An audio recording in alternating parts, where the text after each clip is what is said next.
بسم الله الرحمن الرحيم. في هذا الفيديو غادي نشوفوا الانقسام الاختزالي، لا ميوز كنسميوها بالفرنسي لا ميوز. اختزالي، اختزل الشيء يعني نقص منه، قلل منه. اختزال يعني شنو عندنا في هذا الاختزال؟ هو الباساج من دو زين كروموزوم ان كروموزوم. بالعكس لا ميتوز اللي هو الانقسام الغير المباشر كنبداو من مثلا الا بدينا من السيلول دو زين كروموزوم كنحصلوا على deux cellules filles, deux zènes qui sont semblables entre eux, كيتشابهوا بعضياتهم et semblables à la cellule mère. وإلا بدينا من cellule à n كروموزوم كتعطينا n deux cellules filles n. يعني لا ميتوز الانقسام الغير المباشر كيعطينا دو سيلول من اون سيلول مير، كيعطينا دو سيلول في كيتشابهوا بعضياتهم وكيتشبهوا الخلية الأم. أما الانقسام الاختزالي لا ميوز هو الباساج من دو زين كروموزوم ا ان كروموزوم.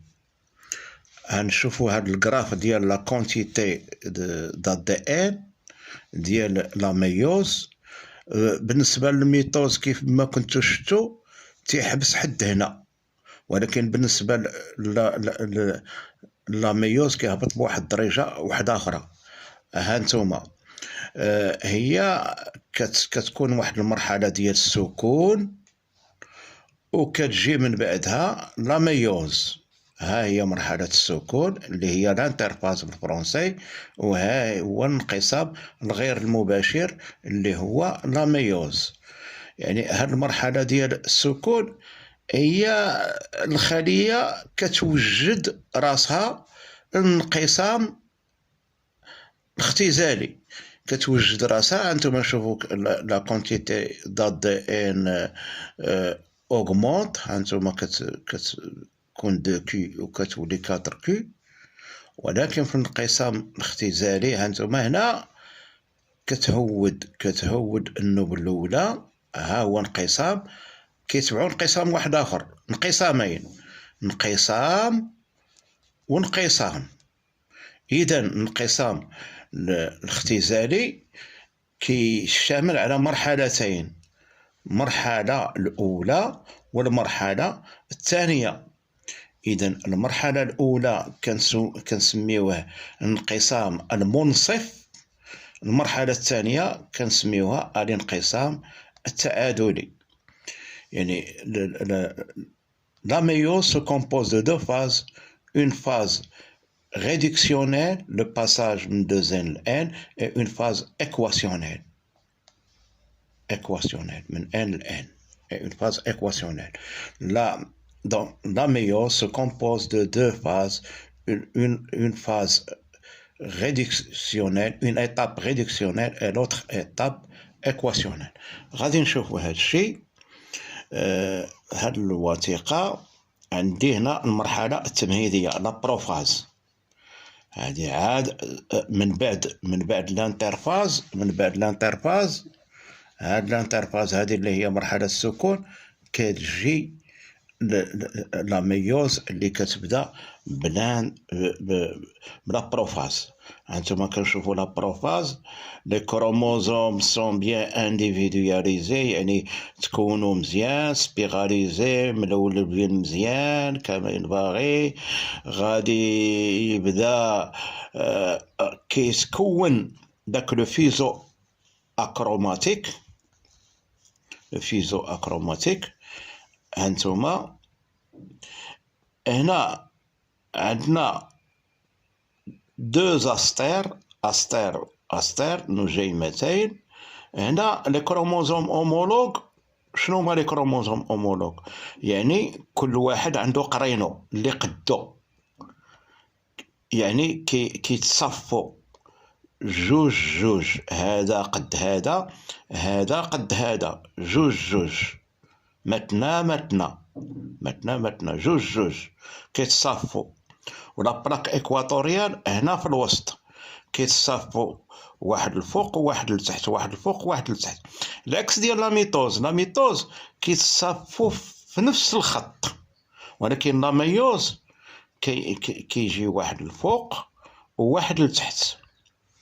احنا نشوفوا علاش كيتصافوا واحد الفوق وواحد. هادو لي كروموزوم هومولوج، يعني لي كروموزوم اللي كيكونوا متشابهين خوه بحالو. هنا قلنا هذه لا ميتافاز، المرحله الاستوائيه.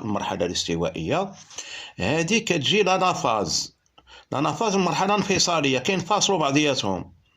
دوك لي كروموزوم هومولوج بعدا كينشاطروا، يعني كيتقسموا على جوج، ولكن كيبقاو مشدودين بهذا السنترومير، هذا الجزيء المركزي كيبقاو مشدودين به، ومن بعد كيطلعوا هادو كنسميوها تيتراد.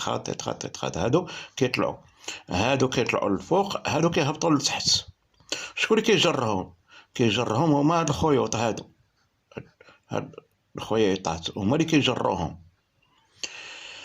من بعد هاد المرحله كتجي المرحله النهائيه. ها هي المرحله النهائيه.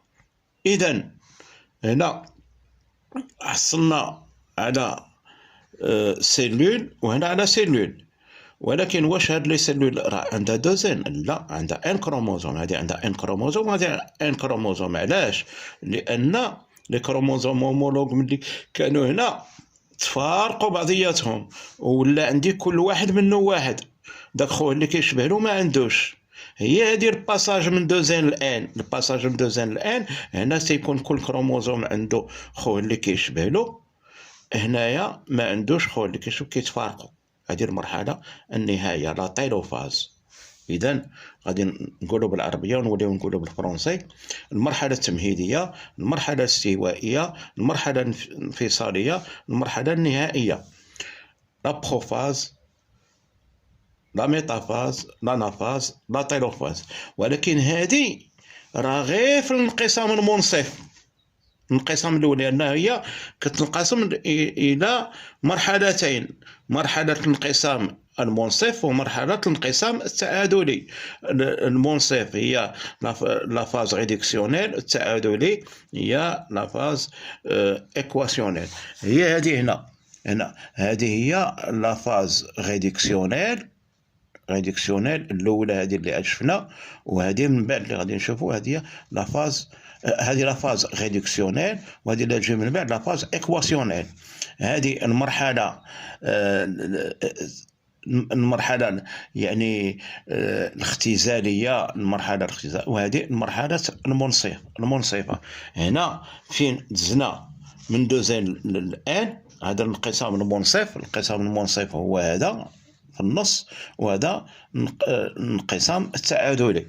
اذا هنا شفنا الانقسام المنصف، لا ديفيزيون ريدكسيونيل. هنا غادي نرجعوا لا ديفيزيون ايكواسيونيل، التعادلي. تعادل، ماذا نعني بالتعادل؟ تعادل كيف قد يعني هنا كتكون عندي واحد سيلول ان كروموزوم، وهنا عندي سيلول ان كروموزوم، بحال شكل لا ميتوز. هذه غادي تعطيني دو سيلول في اللي كيتشابهوا بعضياتهم كيشبهوا لها، وهذه كذلك غادي تعطيني دو سيلول في اللي كيتشابهوا بعضياتهم كيشبهوا لها. هذا هو التعادلي. ايكواسيونيل يعني قد تعادلي، ايكيتابل. هانتم كل وحده هاد المرحله عطاتني جوج كيتشابهوا بعضياتهم، كيتشابهوا لا سيلول مير. اذا غادي نشوفوا المراحل ديال هاد المرحله التعادليه. هي فيها لا بروفاز وفيها لا ميتافاز، هكذاك لا ميتافاز. ولكن هنا كما كتشوفوا لي كروموزوم كيجيو مصافين على الخط الاستوائي، كيجيو مصافين عليه. في المرحله الاولى جاو دو بار اي دوطر، من هنا لهنا، واحد كيشوف في الاخر.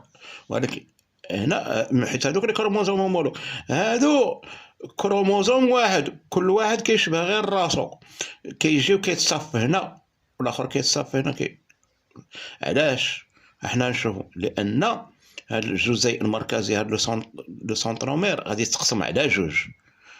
ملي غادي يتقسم على جوج، هذا غادي يطلع لفوق وهذا يهبط لتحت. هذه المرحله الانفصاليه، غادي يطلع لفوق هذا يهبط لتحت هكذاك، وغادي تعطينا.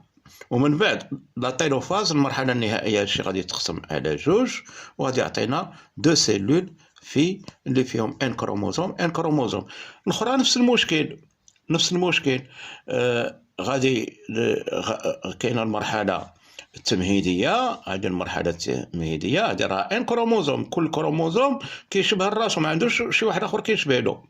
غادي يتصافوا هنا في لابلاك اكواتوريال بحال باش غادي يتقسموا، غادي نشاطروا فيسيغاسيون دي سونترومير، انشطار الجزيء المركزي. وهنا كيجروا داك لو فيزو، داك الخيط كيجروا بحال شي صناره كتجر شي حاجه، كيجروا هنا كيطلعوا للفوق، هادو كيهبطوا لتحت. من بعد كتجي واحد المرحله ديال اللي كنسميوها لا سيتوديغيز. المرحله هنا كيتقسموا على جوج، وفي الاخير كنكونوا حصلنا على 4 سيلول هابلويد، ان كروموزوم. 4 ديال الخلايا احاديه ان كروموزوم بها ان كروموزوم. يعني بدينا من السيلول ا دوزين كروموزوم، يعني كل كروموزوم عنده القرين ديالو اللي كيشبه له، اللي بحالو. هنا في الاخير بدينا من هنا ودرنا الانقسام الاول والانقسام الثاني، وفي التالي وصلنا على 4 سيلول هابلويد. علاش هادو هما لي سيلول سيكسويل، كيكونوا لي سبرماتوزويد ولا لي زوفيل. هادو هما اللي من بعد غادي يديروا لا فيكونداسيون، سبرماتوزويد مع لوفيل، وغادي تعطي اون سيلول اف ا دوزين كروموزوم. وديك سيلول اف ا دوزين كروموزوم elle va subir des ميتوز وكتعطي ان اورغانيزم. ومن بعد في لاج ادولت كتوقع لا ميوز في لي غوناد، في الخلايا في التناسليه كتوقع الانقسام الاختزالي من اجل تهيئ الامشاج. هذه هي لا ميوز. والسلام.